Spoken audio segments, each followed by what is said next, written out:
Warner, che adesso ha una casa fissa. Bene. Grazie mille. Come lavoraste i tempi con Antonello prima?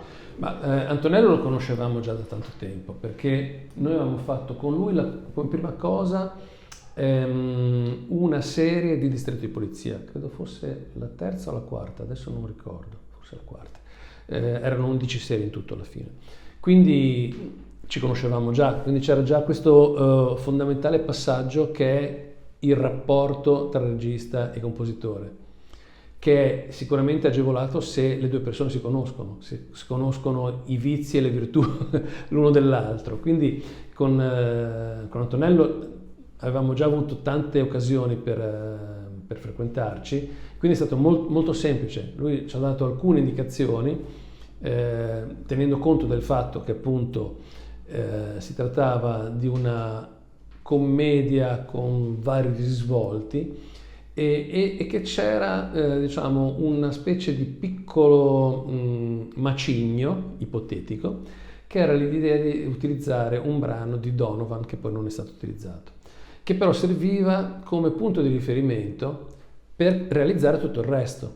Quindi sapevamo che nella testa di Antonello c'era quel suono un po' diciamo vintage, un po' anni 70, che doveva essere in qualche modo riportato. Tra l'altro il film si sviluppa anche in diverse località, quindi doveva essere riportato questo suono anche all'interno, per esempio, del mondo brasiliano. Quindi ci sono tutta una serie di interventi strani.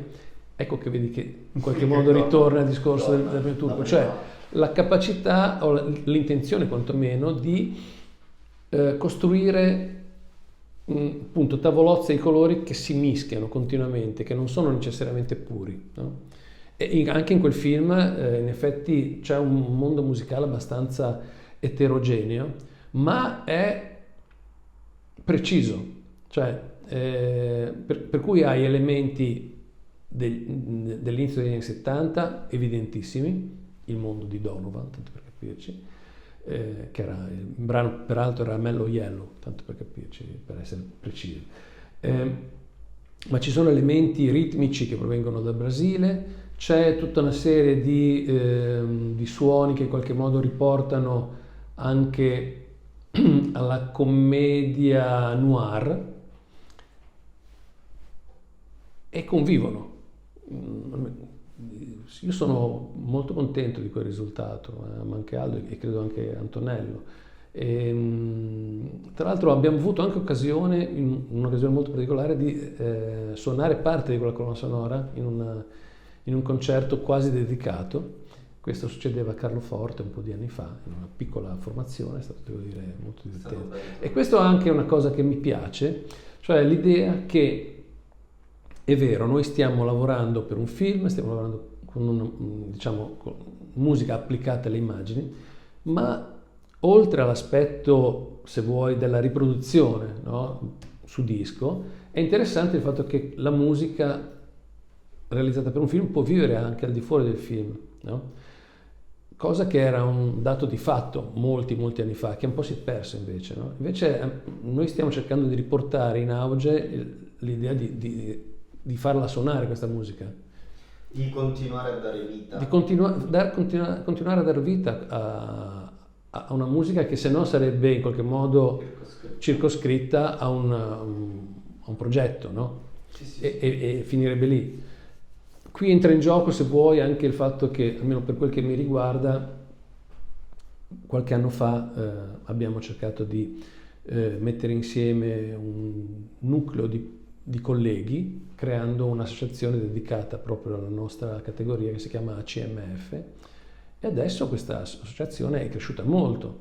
Abbiamo all'interno della nostra associazione diversi premi Oscar, non necessariamente solo italiani, e sono persone che hanno aderito alla nostra associazione, che nasce come associazione italiana di settore, proprio perché ha riconosciuto una sorta di unicum in questa associazione, e noi ovviamente cerchiamo di far conoscere quello che viene prodotto in Italia anche attraverso i concerti. Quest'anno ne faremo diversi, no?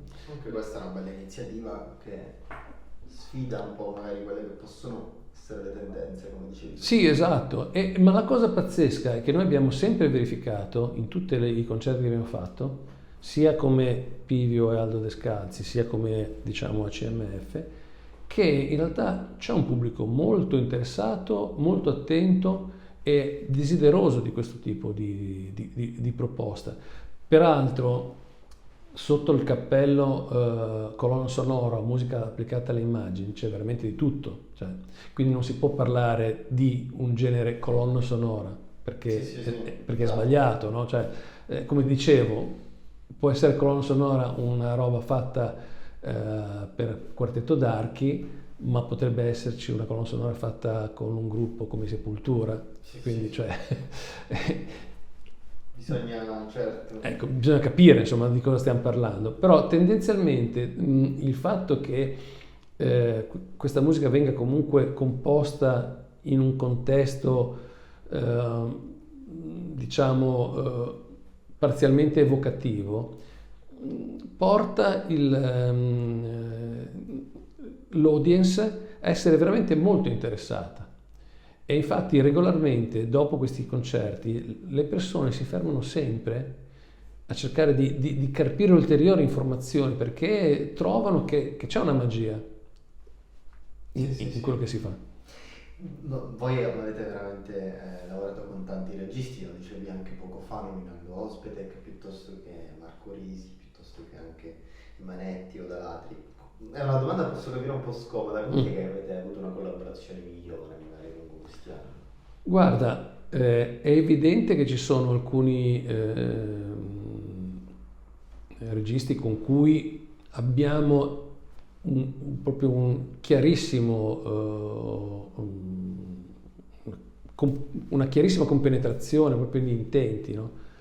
I Manetti, se pensi che con i Manetti di fatto abbiamo realizzato una cinquantina di opere filmiche tra una cosa e l'altra, tra film per la televisione, film in sala e altre cose ancora. Proprio in questi giorni c'è una retrospettiva al Festival di Rotterdam e di fatto sono quasi tutti, a parte Zora la vampira, sono tutti film che abbiamo fatto insieme a tutti gli effetti. Con Monteleone c'è questo spirito, diciamo, di comunità molto forte, con Alessandro Gasman, c'era con Alessandro Dalatri, che purtroppo non è più con noi. Insomma, ce ne sono diversi e con quelli ormai si è creata una situazione, direi, di famiglia. Si esula proprio dall'aspetto meramente... Non è stato un legame artistico. Sì, esatto, non è solo un legame artistico, è un legame proprio di profonda amicizia e rispetto reciproco, che è fondamentale, sia per l'amicizia sia per gli aspetti prettamente artistici. E devo dire che lavorare con loro è sempre divertente. Cioè, il risultato è comunque... Cioè, io spero che si percepisca, ma c'è sempre con tutti loro un atteggiamento un po' di gioco e di ricerca, che sono due elementi fondamentali per poter realizzare qualcosa che si suppone sia interessante, ecco. Cioè non c'è mai mestiere o manierismo, ecco. Okay. Ecco, e questa è la cosa che... E tutti quanti comunque, in maniera anche un po' reciproca, cerchiamo di spingerci sempre un po' oltre, no?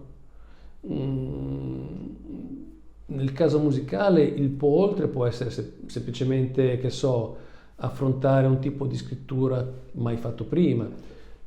Per dire, Enzo Monteleone, no? La prima volta che abbiamo lavorato insieme era per Ormai è fatta.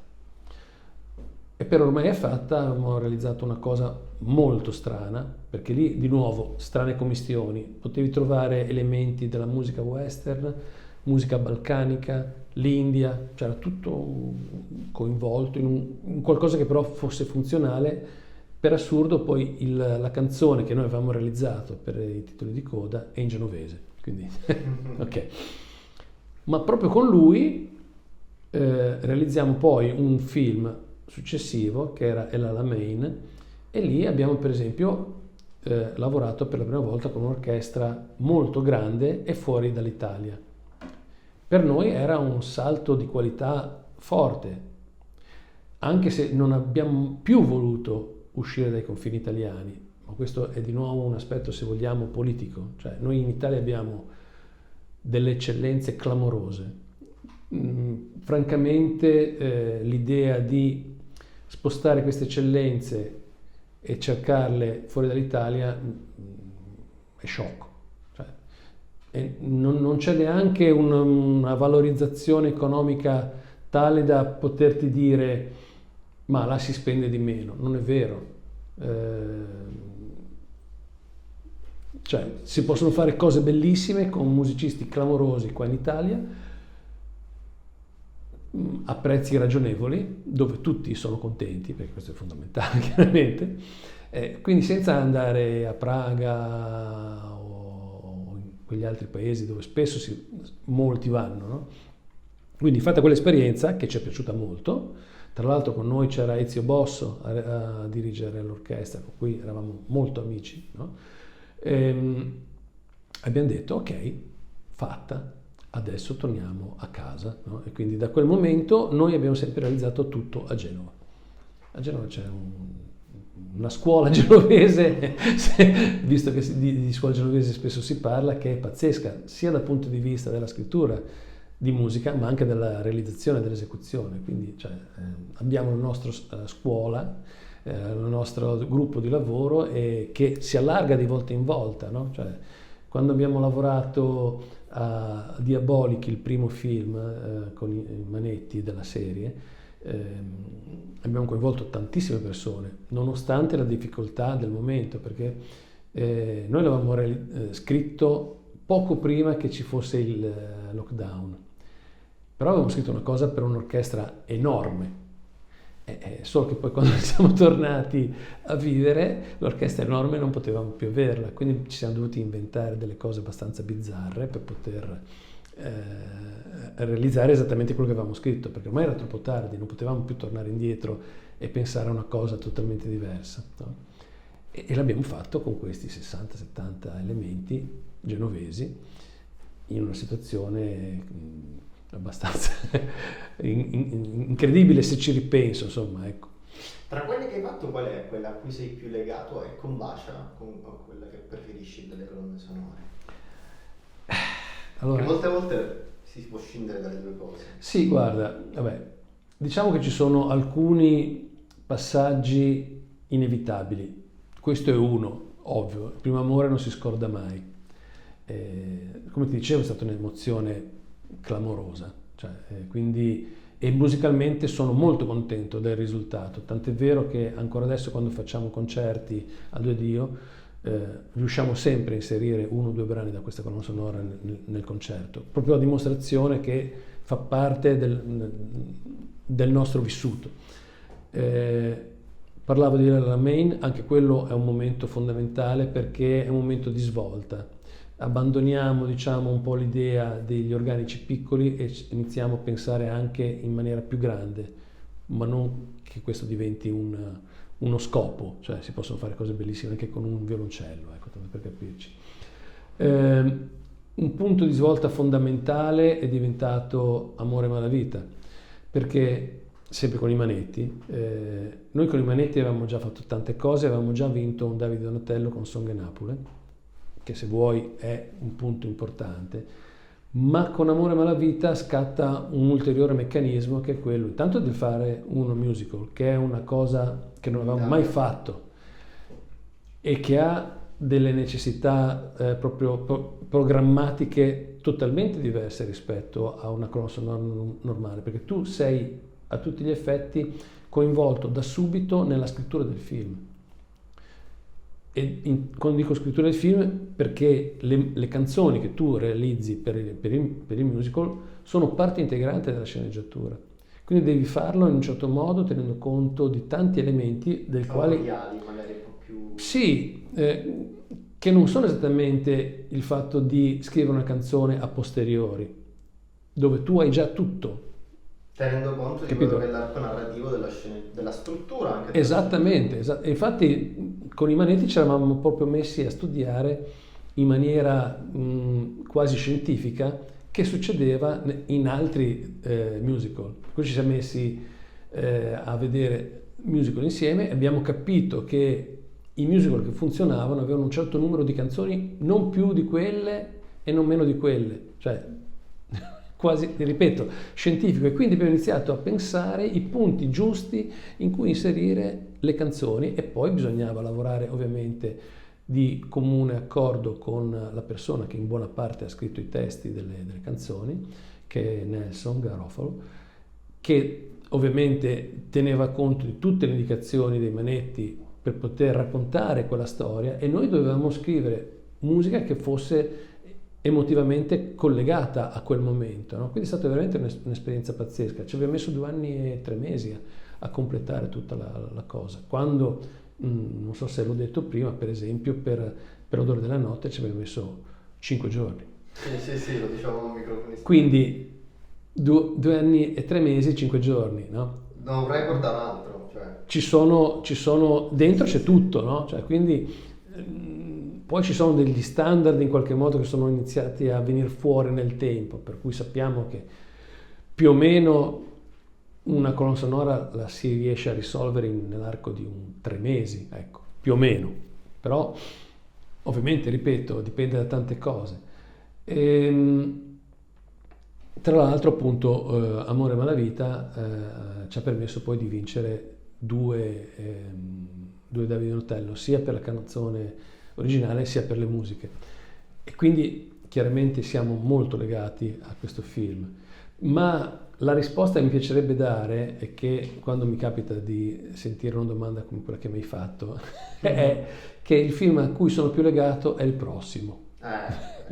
Nel senso, proprio per, come ti dicevo, noi non abbiamo desiderio di fermare il treno in corsa, come alcuni recentemente hanno fatto. Quindi comunque capisci? Quindi è molto a futuro, cioè lo guardi. Sì, magari non è un futuro lontanissimo, magari solo domani, non proprio dopodomani, però mi piace sempre pensare a qualcosa che sta per succedere. Adesso in questo periodo stiamo lavorando a 2 nuovi film, sono molto gasato per questi 2 nuovi film. Non li dimenticherò dopo che l'avrò fatti, ma sarò sicuramente di nuovo impegnato a pensare a qualcosa d'altro. C'è sicuramente un progetto sul quale stiamo lavorando al Dio, questa volta un po' come produttori e un po' in realtà come oggetti di questa produzione, perché spero in tempi brevi si concluderà le lavorazioni di un documentario che si chiama Musicanti con la pianola, che è dedicato ad Aldo e me. Diciamo, siete particolarmente coinvolti, immagino. E siamo molto coinvolti. Tra l'altro ci saranno alcuni dei film di cui abbiamo parlato adesso, no? Che sono comunque coinvolti perché sono un punto di riferimento nel racconto che si sta realizzando, che però è un racconto che vuole essere in qualche modo universale, partendo dal particolare. Cioè, quindi l'idea è quella di raccontare cos'è la figura del compositore oggi.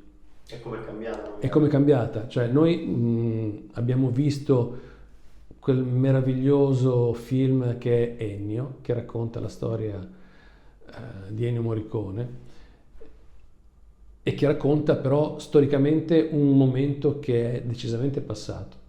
Quello che succede adesso è qualcosa di profondamente diverso. C'è stata una involuzione, dipende dal punto di vista, e questo documentario avrebbe, diciamo, nei suoi obiettivi quello di raccontare cos'è oggi e verso dove stiamo andando, perché chiaramente da quel momento magico c'è stato un fortissimo cambiamento nella distribuzione, nella realizzazione. Cioè, se pensi che, tornando al Bagno Turco, il Bagno Turco è l'unico film che noi abbiamo fatto lavorando totalmente in pellicola. Cioè, anche il montaggio delle musiche, per quanto è quasi improprio parlare di montaggio delle musiche, perché sostanzialmente quello che noi abbiamo fatto è esattamente come lo ritrovi nel film. Ci sono stati solo un paio di tagli, 2, nella prima musica che si sente, che è una musica diciamo molto ritmica e che è stata diciamo divisa in piccoli frammenti, perché così si dava l'idea della partenza, ripartenza, partenza, ripartenza, no? Per il resto quello che si sente è esattamente quello che noi abbiamo pensato nel punto in cui l'abbiamo pensato, quindi non c'è stata nessuna modifica, no?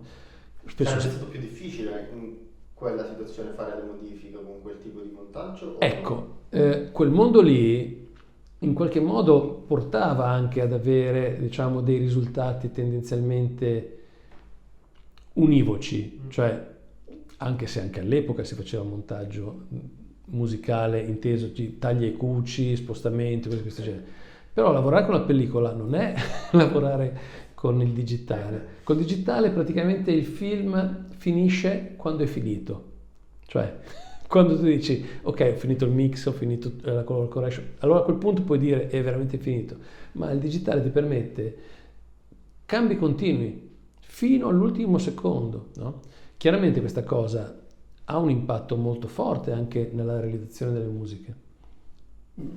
Ma anche dopo stiamo assistendo anche in questo caso a molte volte vengono fatti dei nuovi cut da registrare a distanza di anni, che magari è anche un aspetto positivo del digitale. Io volevo concludere chiedendoti, partiamo dal mercato distributivo in Italia, cioè stiamo vedendo che la gente torna in sala, sì, non soltanto con film italiani ma anche Oppenheimer, Barbie, insomma adesso il film di Wim Wenders, ma soprattutto anche la Cortellesi, insomma c'è un ritorno in sala. sì. Invece qual è lo stato, di che stato gode la musica, la produzione musicale anche sul cinema? Quante ore ho? Immagino. Allora, cerco di intrecciare un po' le cose. Dunque, un aspetto produttivo. Il primo aspetto produttivo è il seguente. Con il cambiamento dell'aspetto distributivo del film, una figura fondamentale che ha fino ad adesso, anche se continua a esistere, dato un contributo cioè decisivo alla realizzazione e alla scrittura di una colonna sonora era l'editore musicale. L'editore musicale metteva dei soldi suoi, quindi a tutti gli effetti dovrebbe essere considerato un produttore del film, cosa che invece non viene fatta. Perché un editore, cioè quindi una terza parte, metteva soldi in un film? Perché evidentemente aveva dei ritorni economici tali da giustificare questo impegno. I vari rivoli nei quali adesso un film trova riferimenti economici non sono tali in questo momento da giustificare sempre, qualche volta sì, la presenza di un editore musicale. Quindi il compositore che prima aveva un punto di riferimento specifico, che non era il produttore, era l'editore musicale, si ritrova in questo momento a vivere un momento di quasi imbarazzante, perché l'editore quando c'è non è in condizione spesso di poter fornire tutti i mezzi di cui il compositore avrebbe bisogno o che richiederebbe. D'altronde il produttore spesso non ha ancora la mentalità dell'affrontare quello che chiamiamolo il problema musica, se non per l'aspetto relativo ai brani di repertorio.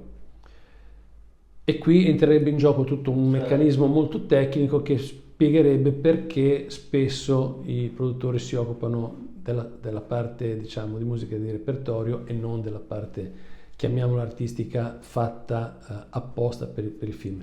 Quindi è un momento di passaggio complicato, si stanno trovando delle soluzioni piano piano, però è indubbio che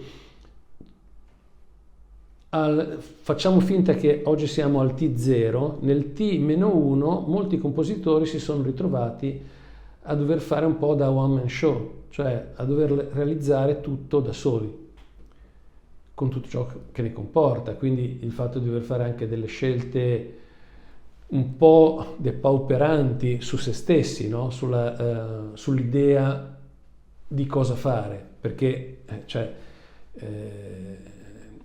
una persona da sola sì, ha a disposizione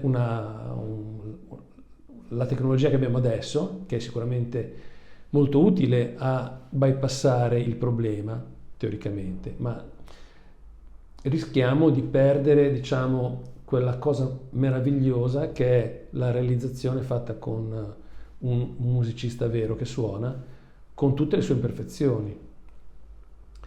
Ripeto spesso una frase che non è mia, ma che ho fatto mia, che è quella di Brian Eno, che diceva: onora ogni tuo errore come se fosse un'intenzione nascosta. Cioè, dentro al successo di alcune colonne sonore spesso c'è un errore. E se tu lavori con le macchine, l'errore non ce l'hai. Cioè, o meglio, a volte anche, però sì, no, è chiaro. Tendenzialmente tendi ad avere un controllo totale di quello che fai, no? Ok? Quindi c'è stata, forse ci sarà ancora, una perdita di aleatorietà, ecco, e una perdita anche di contributi di più persone. Cioè, se io coinvolgo tante persone in un film con la propria capacità esecutiva, porto sicuramente un valore aggiunto molto più alto del fatto che sia sempre io a realizzare tutto quanto. Perché dico io nel senso figura generica, ho dei limiti, no, esecutivi, non sono in grado di suonare tutto quanto. Cioè, quindi il fatto di poter avere dei professionisti che magari eseguono la cosa al violino, mettono magari delle cose che io non avrei mai fatto e che non farei mai al computer, anche avendo teoricamente la possibilità di farlo. Quindi la situazione è tutto sommato interessante dal punto di vista del pensiero e quindi della scrittura e anche della realizzazione. La sensazione che ho è che nel futuro i produttori, anche in Italia, cambieranno un po' il loro atteggiamento, cioè riportando in qualche modo la figura del compositore a essere veramente parte integrante del film, perché molto spesso in realtà questo non è, anche nella loro testa, perché viene ancora pensato come una figura che non fa veramente parte del film. E questo tra l'altro ha tutta una serie di di effetti a valanga, a catena. Cioè, nonostante per esempio ci sia anche una legge, se vuoi, che dice che il compositore è parte integrante delle figure autoriali del film, molto spesso questa cosa non viene riconosciuta. Non viene riconosciuta da molti produttori e per assurdo non viene riconosciuta neanche da parte di alcuni nostri teorici alleati, cioè registi e sceneggiatori. In questo periodo c'è una discussione in corso molto forte anche all'interno dell'Accademia del Davide di Donatello proprio su questo argomento. No? Però questo forse è un po' figlio di una certa nostra cultura italiana, penso a Lynch quando dice che il sonoro comunque sì. in un progetto audiovisivo, un lungometraggio conta più forse del 50% della realizzazione, quindi questo forse è un retaggio culturale, non so neanche bene come definirlo, con che sfaccettatura. Sai, la nostra, scuola d'arte, bene o male, in qualche modo, è una scuola molto legata all'idea gentiliana del fatto che il testo prevale su tutto il resto, no? E la storia degli ultimi 60 anni ha portato in una certa direzione. Ma ti ripeto, c'è un problema strutturale a monte, cioè il fatto che il compositore non abbia mai veramente fatto parte dell'allegra brigata, lo ha portato inevitabilmente a essere considerato un elemento spurio. Al di là del fatto che credo che sia abbastanza evidente che l'apporto di un compositore è un apporto artistico di scrittura del film. Nel caso di Amore e Malavita, per parlare, nel musical è proprio straevidente, ma lo è evidente in assoluto, cioè ci sono opere cinematografiche che senza l'apporto del compositore rischiano di passare, diciamo, sotto traccia, ecco, no? Però questa cosa, che è appunto strutturale, deve essere in qualche modo riaffrontata, perché adesso è cambiato il meccanismo economico che lo gestisce. Quindi nel momento in cui il produttore inizierà seriamente a pensare al fatto che deve coinvolgere, se vuole coinvolgerlo, perché si possono anche fare film senza musica originale o addirittura senza musica. Ci sono esempi meravigliosi, tutto il mondo danese, no? del Dogma, oppure i film di Dardenne, per dire una roba invece che sono film fatti sostanzialmente senza musica e sono bellissimi film. Sì, sì. Buñuel, penso pure. Ecco, quindi ce ne sono tanti di esempi, ma quando c'è, se è fatta come si deve, ha una valenza forte. Quindi io credo che il futuro, almeno italiano, potrebbe portare a questo incontro che nasce da uno scontro, no?